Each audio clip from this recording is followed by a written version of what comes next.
সেজদায় যাওয়ার সময় হাত আগে পড়বে নাকি হাঁটু আগে, দয়া করে একটু বলে দিন। এই সম্পর্কে দুই রকমের হাদিসই আছে। কোন কোন হাদিসে আছে নবী করিম সাল্লাল্লাহু আলাইহি ওয়াসাল্লাম সেজদায় যাওয়ার সময় আগে হাত ধরে রাখছেন, এরপরে হাঁটু ফেলেছেন। আবার অনেক হাদিসে তার বিপরীতটাও আছে। ইমামে আজম আবু হানিফা রাহিমাহুল্লাহর মাযহাব হলো, তার দৃষ্টিভঙ্গি হলো দ্বিতীয়টা, অর্থাৎ আগে হাঁটু পড়বে তারপরে হাত পড়বে। এক্ষেত্রে যে হাদিসে আছে আগে হাত পড়ছে পরে হাঁটু পড়ছে, ওইটার জবাবে তিনি বলেন হয়তো নবী করিম সাল্লাল্লাহু আলাইহি ওয়াসাল্লাম তখন শারীরিক অসুস্থতা ছিল, সেজন্য এরকম করেছেন। বাকি দুইটার সপক্ষে কি আছে? হাদিস আছে। কামড়া কামড়ির পক্ষে কোনো হাদিস নাই। কথা বুঝতে পারছেন? এরপরের প্রশ্ন, জামাত চলাকালীন সময়ে নামাজে ইমামের কোনো ভুল হলে মুসল্লিরা যদি তাকবীর না দেয়, জামাত শেষে ভুল হওয়ার কথা না বলে, তাহলে নামাজ হবে কিনা? প্রথম কথা হলো তাকবীর দিবেন না, এটা ভুল প্রচলন। এদেশের 99% মানুষ এই ভুলটা করে। সেটা হলো ইমামের কোনো ভুল হলে মুক্তাদিরা পিছন থেকে কি বলে তার ভুল ধরবে? লোকমা দিবে কি দিয়া? সুবহানাল্লাহ, মাশাআল্লাহ। আপনারা তো জানেন, দেখা যায় সব শিক্ষিত এবং দিনদার এবং আলেম ওলামা মানুষ এখানে, মাশাআল্লাহ। কিন্তু এদেশে বেশিরভাগ মানুষ নামাজের পরে পিছন দিয়ে কি বলে? আল্লাহু আকবার বলে।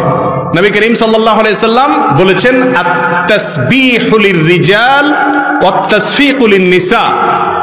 ইমামের ভুল হলে পেছনে মুক্তাদি যদি মহিলা থাকে তাহলে এভাবে হাতে বাড়ি দিবে, মানে ইমাম সাহেবরে বুঝাবে যে ইমাম সাহেব বেলাইনে চলে যাচ্ছেন। কথা বুঝতে পারছেন? আর পুরুষ যদি থাকে তাহলে বলবে কি? সুবহানাল্লাহ। আমরা বলি কি? আল্লাহু আকবার। আল্লাহু আকবার হাদিসে নেই, হাদিসে আসছে কি? সুবহানাল্লাহ। এর আমলও খুব একটা চালু নেই আমাদের সমাজে, জানেই না মানুষ। এটা হলো প্রথম কথা। দ্বিতীয় কথা হলো, ইমাম সাহেবের ভুল হয়েছে, মুক্তাদিরাও লোকমা দেয় নাই, নামাজ শেষ হয়ে গেছে, এখন কি করবে? উত্তর হলো, দেখতে হবে ভুলটা কোন ধরনের। যদি ফরজ ভুল হয়ে থাকে, ফরজ তরক হয়, যেমন ইমাম 4 রাকাত 3 রাকাত পড়ে সালাম ফিরে ফেলেছে, তাহলে তো নামাজ আবার পড়তে হবে বা ওই রাকাত পড়তে হবে।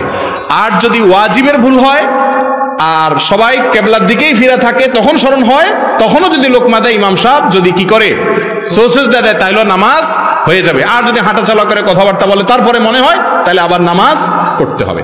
আর যদি সুন্নাতের ভুল হয় তাহলে সেক্ষেত্রে কিছুই করা লাগবে না, নামাজ হয়ে গেছে ইনশাআল্লাহ। এরপরে প্রশ্ন হলো, জুতা পরে জানাজা নামাজ পড়া যাবে কিনা? উত্তর হলো, অবশ্যই যাবে।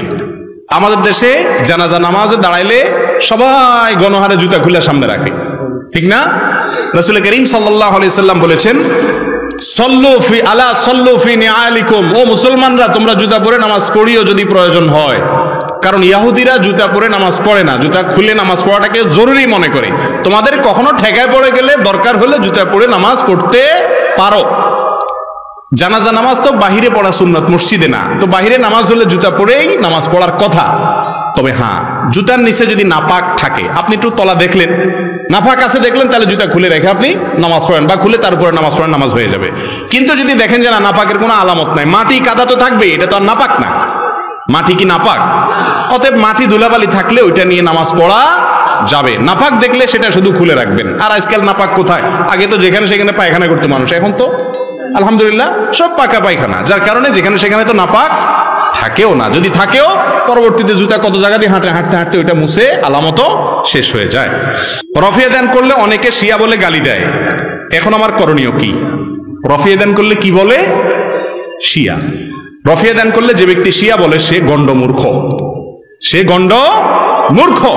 কারণ রাসূল করিম সাল্লাল্লাহু আলাইহি সাল্লামের সালাতে রফিয়ে দান ছিল কিনা 2 রকমের হাদিসই আছে। রফিয়ে দান করার সপক্ষে অনেক হাদিস আছে। অতএব নবী করিম সাল্লাল্লাহু আলাইহি সাল্লামের হাদিস থাকা সত্ত্বেও যদি এটাকে শিয়াদের কাজ বলে, তাহলে সে শিয়া আর সুন্নি আসলে চিনে না। এটা হলো মূর্খতা। এটা কি? মূর্খতা। আল্লাহ আমাদের বোঝার তৌফিক দান করুক। আয়োজক কমিটির সবাইকে নামাজের দাওয়াত। জি, অবশ্যই সবাইকে আমরা নামাজের দাওয়াত দিতে হবে। নামাজ পড়া তো মুসলমানের জন্য ফরজ। নামাজ না পড়লে অনেক ইমামের মতে ইমানই থাকে না, কাফের হয়ে যায় অনেক ইমামের মতে। ইমাম অবনতর মতে না, অবশ্য এই জন্য নামাজ তো অবশ্যই পড়তে হবে। চেয়ারে বসে নামাজ পড়া জায়েজ আছে কিনা? যে ব্যক্তি দাঁড়ায় পড়তে পারে না, সে ব্যক্তি চেয়ারে বসে রুকু করতে পারে না, সিজদা করতে পারে না, কোমর ভাঙতে পারে না, অসুবিধা হয়, তার জন্য বসে চেয়ারে নামাজ পড়া জায়েজ আছে।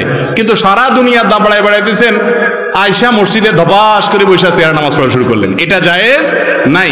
কার সামনে বসে বাকাওতি করে নামাজ পড়তে আসতেন? এটা তো বিনয় দেখানোর জায়গা।